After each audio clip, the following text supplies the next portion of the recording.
Assalamualaikum warahmatullahi wabarakatuh. Apa kabar sahabat beriman? Kembali lagi bersama Habsy Al-Fakir Channel untuk berbagi seputar info Islami. Semoga bisa menemani aktivitas Anda. Jangan lupa tekan tombol subscribe dan aktifkan notifikasi tombol lonceng agar tidak ketinggalan info terbaru dari Habsy Al-Fakir Channel.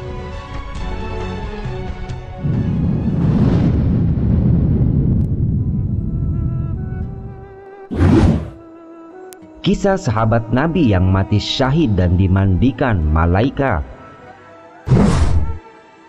Kala itu perang tengah berkecamuk di Madinah.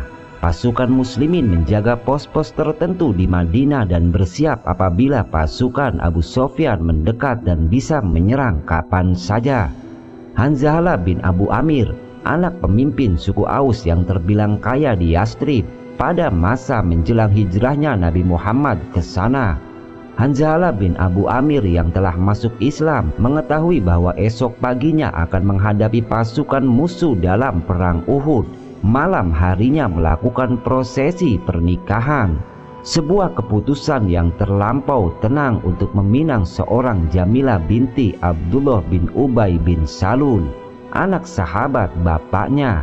Padahal di pagi harinya dia akan membela kaum muslimin bertarung melawan kaum kafir Quraisy, memiliki niat untuk membahagiakan Jamilah.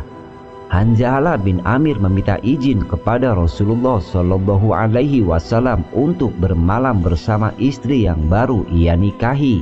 Hanzalah sendiri tidak tahu apakah keputusannya untuk menemani istrinya itu merupakan awal atau akhir. Rasulullah Muhammad Shallallahu Alaihi Wasallam pun pada akhirnya memberinya izin kepada Hanzalah untuk menginap malam itu bersama pengantin yang baru ia nikahi. Layaknya pasangan pengantin baru, Hanzalah dan Jamilah pun menghabiskan malam berdua. Hingga pada suatu titik di kala fajar, panggilan berperang menggema di seluruh langit Madinah. Terdengar sayup-sayup seorang yang berseru dan mengumandangkan panggilan perang. Suara itu semakin keras dan semakin keras. Tidak ada lagi yang bisa mengelak dari fakta bahwa pasukan Abu Sufyan sudah berbaris di luar kota Madinah dan bersiap untuk menyerang. Saat suara tersebut sampai ke telinga Hanzalah, tanpa berpikir dua kali, Hanzalah langsung melepas dekapan dari sang istri, mengambil zirah dan pedangnya. Dia lalu keluar dan berjalan menuju jalan jihadnya. Jamilah yang menyadari suaminya menerima panggilan jihad pun dengan tergesa-gesa langsung ikut keluar dari rumahnya, sembari menatap punggung suami yang dinikahinya beberapa jam yang lalu. Dia pun berdoa kepada Allah jalan yang terbaik untuknya. Serangan yang tiba-tiba dan seruan yang membuat Hanzalah tidak ingat mandi wajib, lantas tidak mengakibatkan Hanzalah hilang semangat. Dengan keadaan junub, dia pun segera bergabung dengan pasukan Rasulullah dalam perang yang lebih kita kenal dengan perang Uhud tersebut. Rasulullah mengkomandokan untuk bertahan sebisa mungkin, menghalau segala serangan sembari mengarahkan panah-panah untuk menghujani pasukan Abu Sufyan. Pada serangan gelombang pertama, pasukan muslimin berhasil menggagalkan serangan pasukan musuh.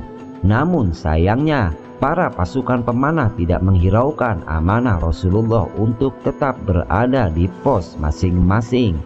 Pasukan pemanah tersebut dengan sengaja turun dari perbukitan dan ikut mengumpulkan harta rampasan perang dari para pasukan kafir Abu Sufyan yang sudah mati.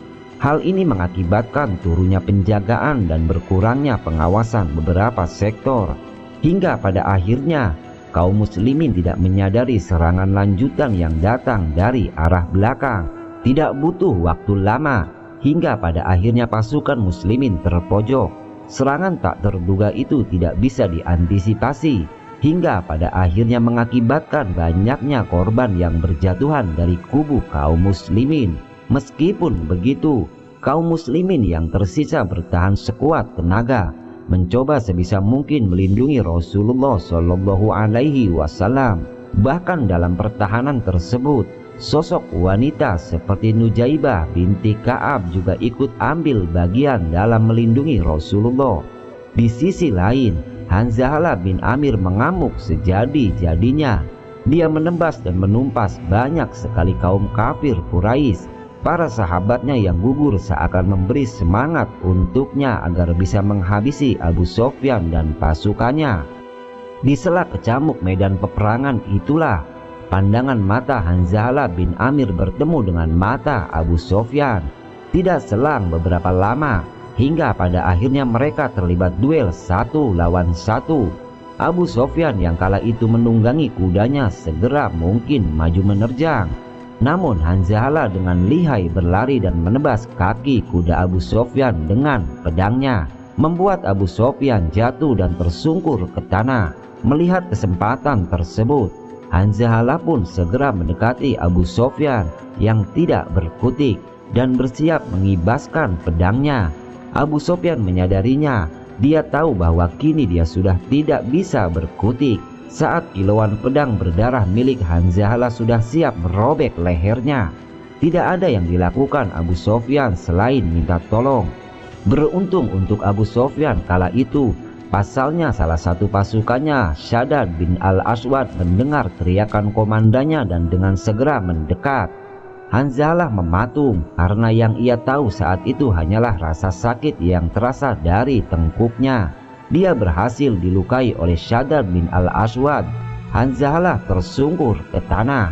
Tidak berhenti sampai di situ, sekerumunan orang kafir Quraisy yang ada di sekitar langsung menghantam Hanzalah yang lemas di tanah dengan pedang-pedang dan belati mereka. Dalam kondisi luka yang sudah parah, Hanzalah masih dilempari bertubi-tubi dengan anak panah dan tombak. Hingga pada akhirnya Hanzalah tidak bergerak lagi. Jasadnya terbujur. Hanzalah bin Amir meninggal. Dalam perang tersebut, kaum muslimin mengalami kekalahan. Entah berapa banyak korban yang berjatuhan. Saat darah sudah menyatu dengan tanah dan suara gesekan pedang berganti dengan suara angin semilir, para sahabat mulai mencari dan menghitung-hitung berapa banyak korban yang gugur. Dikala mengurus banyaknya jasad yang berguguran, mereka menyadari tubuh Hanzalah yang terbujur di satu sudut bekas medan perang. Saat para sahabat memperhatikan, itulah saat di mana tubuh Hanzalah terangkat.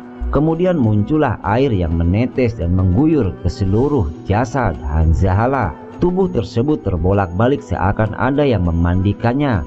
Tidak ada yang tahu apa yang terjadi. Hingga pada akhirnya Rasulullah SAW bersabda, "Sungguh aku melihat bahwasanya malaikat memandikan Hanzalah bin Amir radhiyallahu anhu antara langit dan bumi dengan air maut dalam bejana terbuat dari perak."